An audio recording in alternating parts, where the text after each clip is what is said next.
Racing action. Well, thank you. Next up, Heat 2C. 4 boats coming onto the water. Steve David brought the Oh Boy Oberto out early, as he often does. One of the favorites here in a number of ways this weekend, Mark. And I think we have all 4 boats up and running.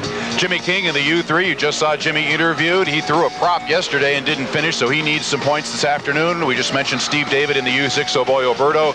J. Michael Kelly in the lime green and lime yellow U13 is not up and running yet. And that has been a story in the pits, as Scott Reister just reported.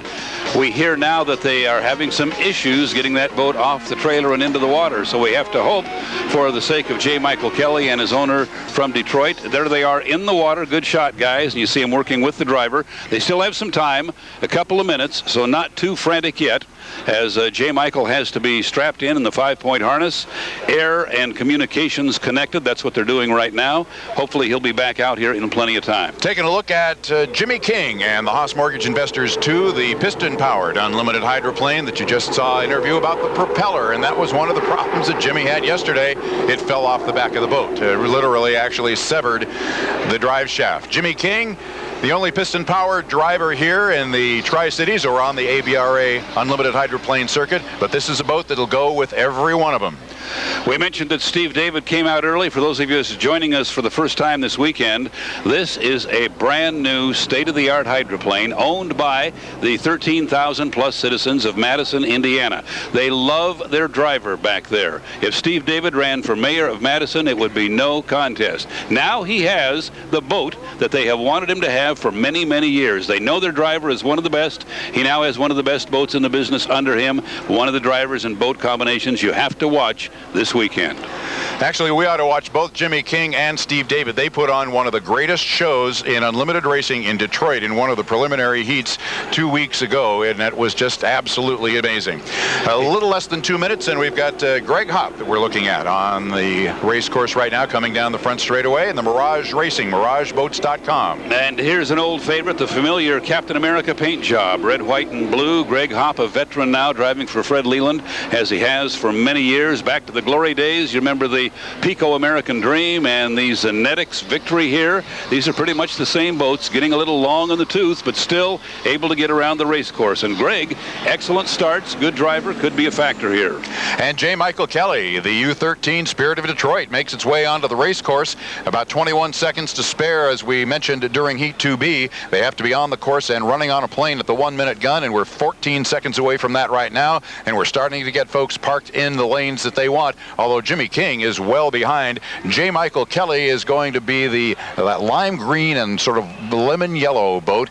Look at the backstretch, and we'll see the Oh Boy Oberto, and just to his right, just barely to his right, is Greg Hopp, and J. Michael Kelly is going to be out in lane number 3. This is not unusual. If we can get a shot of Jimmy King, he is just coming off the turn, but he now has 44 seconds. He will be on the outside, and Jimmy has already kicked it up, and this is a tactic that he has used throughout this season, Steve, to get a good jump on these piston boats. So Steve David has established the inside. Greg Hopp is next to him. J. Michael Kelly is up ahead of them out in lane 3, and he will have to slow down just a bit as he makes the turn. And already Jimmy King, moving up on the outside with piston power, has caught the field. He will come flying around him. He'll be the 4th boat out. He may go inside of J. Michael Kelly, as Kelly has swung very wide to scrape off some speed, and he will. There they come. It's Steve David on the inside. He had to slow down just a little bit, and watch Jimmy King now. This is what you talked about, Mark. He's going to come by with 3, 2. Everybody has to slow down, but I think they're legal. This should be legal. Should be a good start, and Jimmy King actually led him across the line. Steve David on the inside. You'll see him on the right-hand side of your screen, and the next boat is the red boat, and that is Jimmy King in the U3 Unlimited Hydroplane. Steve David has the inside lane, but Jimmy King is right on his hip as they come to the exit of the Blue Bridge turn. First boat to poke its nose out will be the Oh Boy Oberto and Steve David.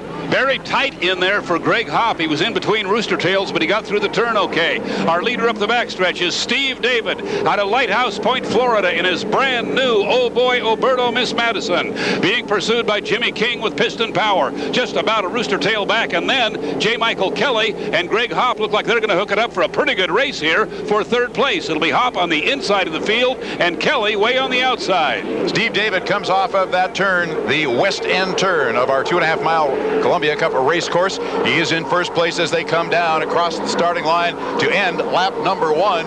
Right behind him, one rooster tail back, is Jimmy King. We're looking at J. Michael Kelly. He comes across in third. He's now almost a full rooster tail ahead of the fourth place boat, and that's Greg Hopp in the MirageBoats.com. Meanwhile, Steve David hits that Blue Bridge turn, and he kicks up that skid fin rooster tail. He's out ahead of Jimmy King by quite a ways. Oh, Jimmy King has gone dead in the water. More problems for the U3 as Jimmy King, right at the entrance pin to the Blue Bridge turn, lost power, turned right over toward the pit area. I was concerned that he might get in front of one of the outside boats coming down, but they managed to avoid him okay. 3-boat race now. Steve David in first place. A couple of rooster tails back to J. Michael Kelly in that bright yellow and green boat. He's got to keep that on the water, flying a little loose back there. And then Greg Hopp, 2 more rooster tails back in the Mirage boats. Everybody getting loose the second half of the backstretch as they get into the wind at top speed. The wind has come up just a little bit more than we saw it in the first 2 heats today, and certainly yesterday the water was almost like glass. End of lap number 2, and this is Stephen David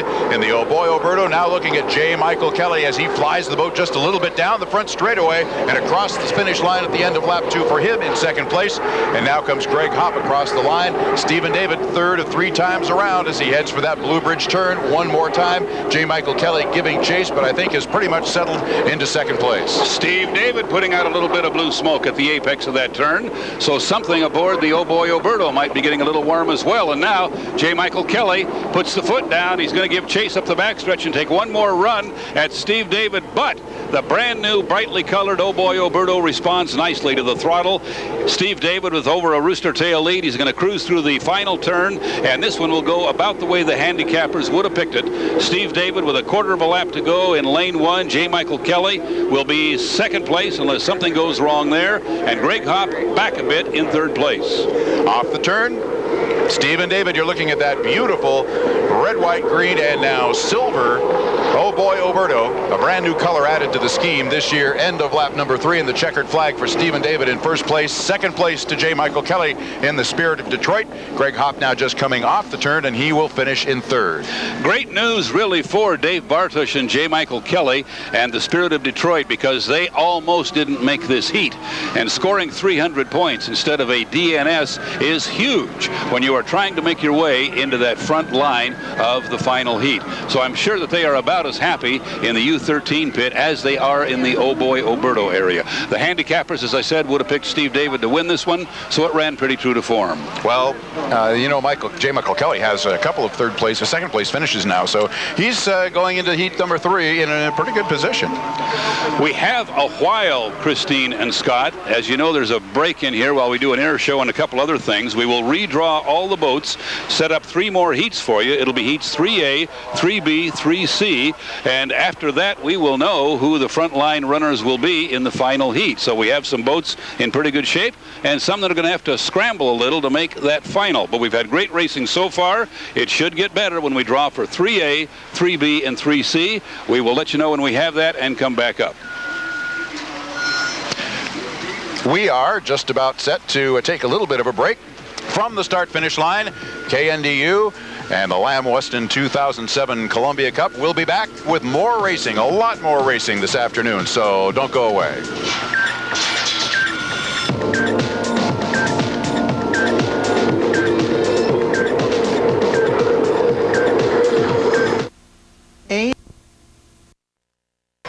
They didn't do any damage to the bottom of the boat, and sometimes when they throw a prop, it goes up into the bottom of the boat, and a couple of times here on the Columbia River, the Cooper Racing Team, the U3 boat, has had extensive damage to the bottom of the boat and had to pull out of the race, and even would have been questionable for the Seafair race the following weekend, but they thrashed and got some of it back together. But when they throw one blade off the prop, that does tear up the bottom of the boat. It also tends to twist the prop shaft into a pretzel. whistle. We've seen that several times as well. Last night, Jimmy did not throw a blade, and the prop shaft broke off cleanly, so the prop didn't do any damage to the bottom of the boat yesterday in Jimmy's heat.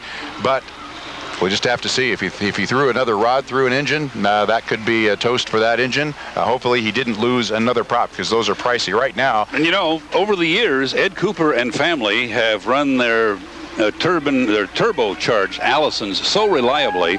They very seldom had mechanical issues, and they've really been snake bit a little bit lately, not only with the propeller problem they had yesterday, but they've had more than their share of engine problems as well this year. Certainly a very popular boat among the fans and everyone else here on the Columbia River, and we have to hope that whatever it was that took them out of that heat is not something that is terminal for the rest of the day. As you pointed out, Mark, to break a propeller or any part of it and not damage your boat severely is very lucky. And we're trying to get Scott Reister over to talk with Jimmy King, maybe Ed Cooper, somebody from the U3 Cooper Racing Haas Mortgage Investors 2. That's Ed Cooper on the boat right there, hooking the sling up to his boat, and hopefully when he gets it out of the water and takes a look, he'll have good news for us. Scott Reister is in that camp. Scott, what can you tell us so far?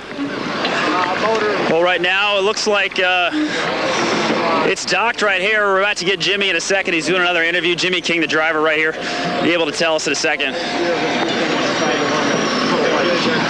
So, we lost him. Hey, Jimmy. Yeah. What happened to the boat out there?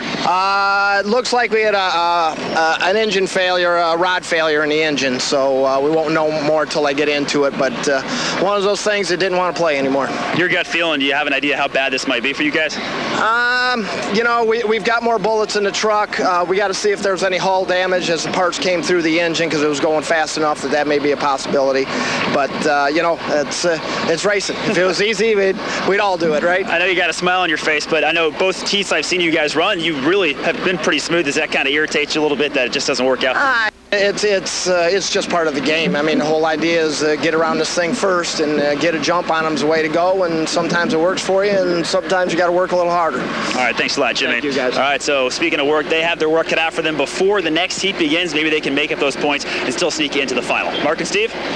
Well, thank you, Scott. And that could be another one of the engines they blew on earlier in time trials yesterday, Friday, actually. And so that may be the end of that engine. Very similar to what happened to Ed last year. He came west with a truck full of motors, and by the time he got to Seattle, I think he was down to one. Well, he started with 4 this weekend, yep. So we'll if indeed they'd lost another one, Jimmy called them bullets, but those big motors are expensive. Many weeks of effort to build one, and to have them busting up like this for Ed Cooper is heartbreaking.